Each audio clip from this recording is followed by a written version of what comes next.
L'info éco avec Capital. On commence par le chiffre du jour, 1050 €.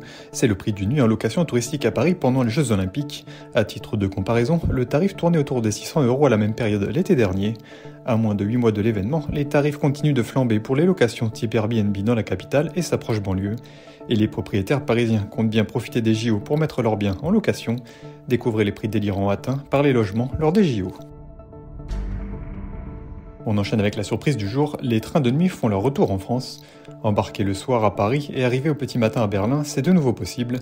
La ligne reliant les deux capitales a ouvert ce lundi. Supprimée en 2014, elle est désormais exploitée par la compagnie nationale autrichienne ÖBB.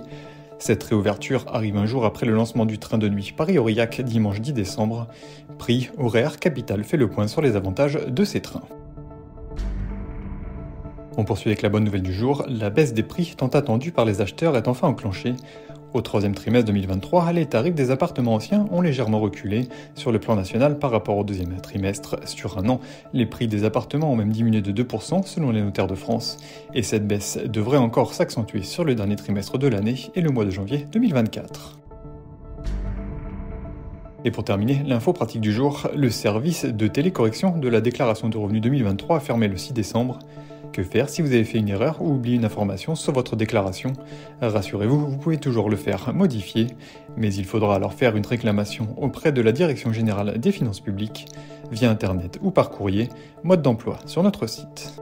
C'était l'info éco avec Capital.